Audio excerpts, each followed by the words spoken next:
There are about 99,000 U.S. troops in Afghanistan, with 22,000 scheduled to return home throughout 2012. 22,000 troops is quite a lot of soldiers, but depending on the circumstances, it goes without saying that the American people would prefer that all their troops were coming home. No one wants to send their friends and family members to another side of the world to defend a foreign country. As much as Americans would love to bring their troops home, Afghanistan is not entirely ready.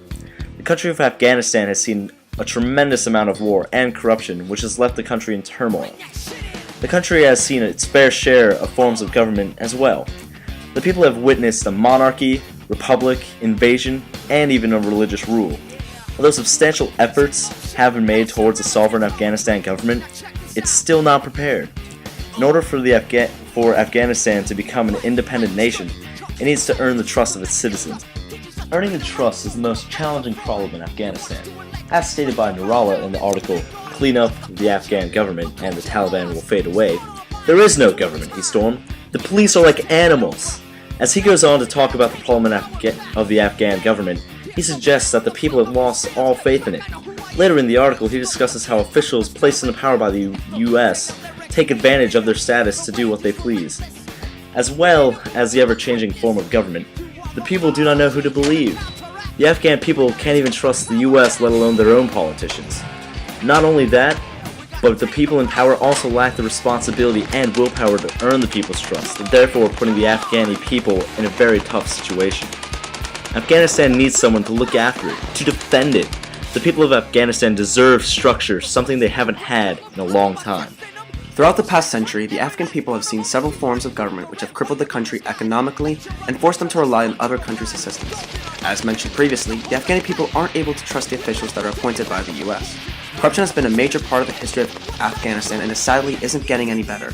In the article discussing the corruption of the Afghani president, Corruption Epidemic Shows What Is Wrong with Afghanistan, Dr. Ehsan Azari wrote, his vice presidents, many of his cabinet members, and odious warlords have built up staggering personal fortunes, including luxury homes in Kabul and multi-million-dollar businesses.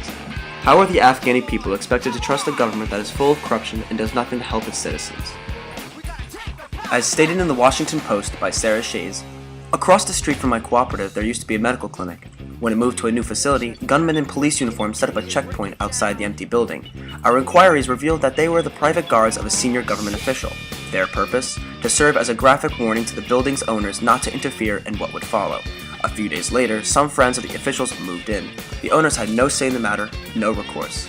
This government official is one of the men the United States helped put in power in 2001 and whom the international community has maintained and supported, no questions asked, ever since.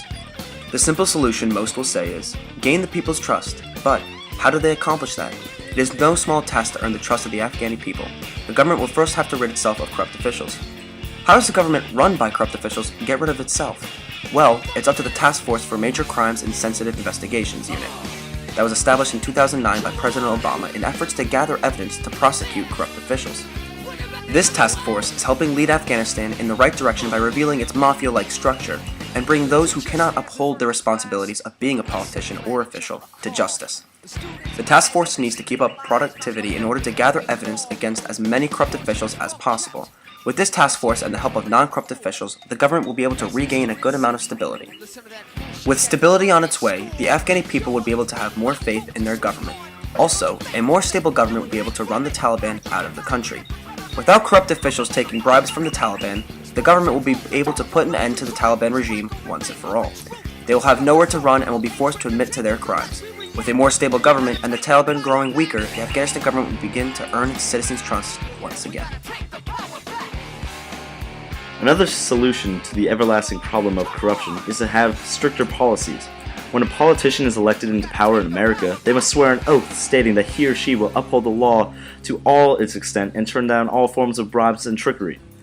If they are caught committing such acts, they will be kicked out of office. Simply, the government of Afghanistan needs to implement a similar concept.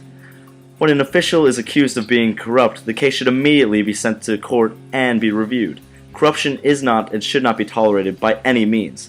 The people of Afghanistan yearn for politicians who uphold the law and all that it entitles. Nurullah stated, "Since then, the hopes expressed by every Afghan I have encountered to be ruled by a responsive and respectful government run by educated people." If they cannot uphold the laws that they create, the people of Afghanistan should be entitled to impeach that official. If the people and politicians of Afghanistan can learn to better themselves and turn down the corruption, the need for the TTFMCSI will be unnecessary. If the people and politicians of Afghanistan can learn to better themselves and to turn down corruption, the need for any task forces will be unnecessary. If this can function properly, the need for corrupt politicians will ultimately cease to exist. All in all, Afghanistan, as of today, is unfit to regain sovereignty.